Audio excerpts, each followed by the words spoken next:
لو انت من الناس اللي لو بلعت ريقها بتخاف او شمت ريحه بخور او بيرفيوم بتقول انا كده صيامي ضاع، فالفيديو ده معمول عشانك. النهارده هننسف الوساوس دي تماما، وهقول لك على 17 فعل بيحصلوا معانا كلنا، والشرع بيقول لك كمل صيامك انت براءه. فركز معايا علشان تتاكد ان صيامك صحيح. الجنابه او الاحتلام، لو انت صحيت من النوم لقيت نفسك محتلم او على جنابه فصيامك صحيح بالاجماع، ومش محتاج ابدا انك تعيد اليوم ده او انك تشك في صيامك ولا 1%. النبي صلى الله عليه وسلم كان بيمر عليه الفجر وهو جنب، وكان بيغتسل ويصلي الفجر ويكمل صيامه عادي جدا، مفيش اي مشكله. 2، المضمضه والاستنشاق والاغتسال. لو انت في حر شديد مفيش اي مشكله انك تبرد على نفسك وتصب ماء بارد على راسك علشان الحر، برضه عادي تتوضى وتتمضمض. المهم بس بلاش تتمضمض بمبالغه علشان الميه ما تهربش وتنزل الى الحلق. ولو فضل بلل مكان الوضوء في بقك وانت مش عارف تخرجه مكان الوضوء وبلعته، ففي الحاله دي صيامك صحيح ولم يبطل.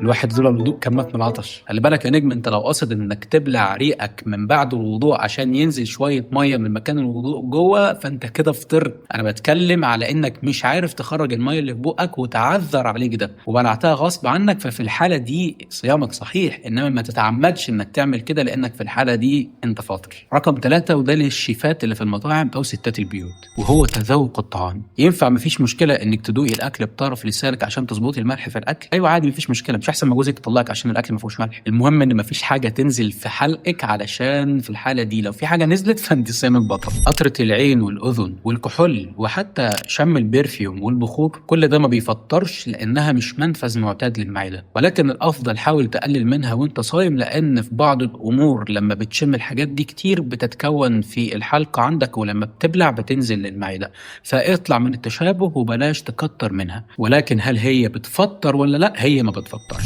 5، الحقن والإبر. حقن العضل والوريد ما بتفطرش، براءة معلم، إلا في حالة واحدة بس، الحقن المغذية اللي بتعوض عن الأكل، هي دي بس اللي بتفطر. 6، السواك وفرشة الأسنان. السواك سنة في كل وقت، وفرشة الأسنان والمعجون ما بيفطروش طالما ما بلعتش حاجة منهم. بس الأفضل طبعا إنك تخليك بالليل بعيدا عن الشبهات، يعني بعد ما تتسحر وقبل ما الفجر يأذن وانت بتتوضى تغسل سنانك وتستاك ومفيش اي مشكله. اما السواك مفيش مشكله انك تستاك في اي وقت من اوقات النهار، لان كده كده مفيش حاجه منه هتنزل في حلقه. 7، الحجامه والتبرع بالدم. لو انت جسمك قوي ومش هيتعبك بعد الحجامه او التبرع بالدم، ففي الحالة دي ما بيفطروش على الأرجح، بس لو هيخليك تدوخ وتفطر ففي الحالة دي بلاش منها أحسن. رقم 8، الريق والبلغم وغبار الطريق. بلع الريق براءة، والبلغم ما بيفطرش، وغبار الطريق أو ريحة الدقيق في الفرن كل ده لو لم يمكن الاحتراز منه ففي الحالة دي ما بيفطرش. اللي هو أنت يعني مش قادر تتحكم في نفسك سواء كنت هتبلع منه أو مش هتبلع. لا يمكن الاحتراز منه اللي هو مثلا بيدخل في أنفك غصب عنك وأنت مش متحكم في حاجة زي كده، في الحالة دي زي ما قلت لك ما بيفطرش وصيامك صحيح. 9، بقايا الطعام والدم البسيط. لو في حاجة بسيطة بين سنانك بعد الأكل جرت مع الريق ودخلت إلى حلقك وأنت مش واخد بالك وغصب عنك، أو دم بسيط من اللثة نزل في الحلق، فما تقلقش، بطل صيامك زي ما هو. ودلوقتي بعد ما عرفت قائمة البراءة قول لي في التعليقات إيه أكتر حاجة فاجأتك وكنت فاكر إن هي بتفطر. ما تخليش المعلومة تقف عندك، وشارك الفيديو ده مع أي حد شاكك في صيامه عشان تريح قلبه. أنا عبد الرحمن هلال، استنوني في حلقة بكرة إن شاء الله،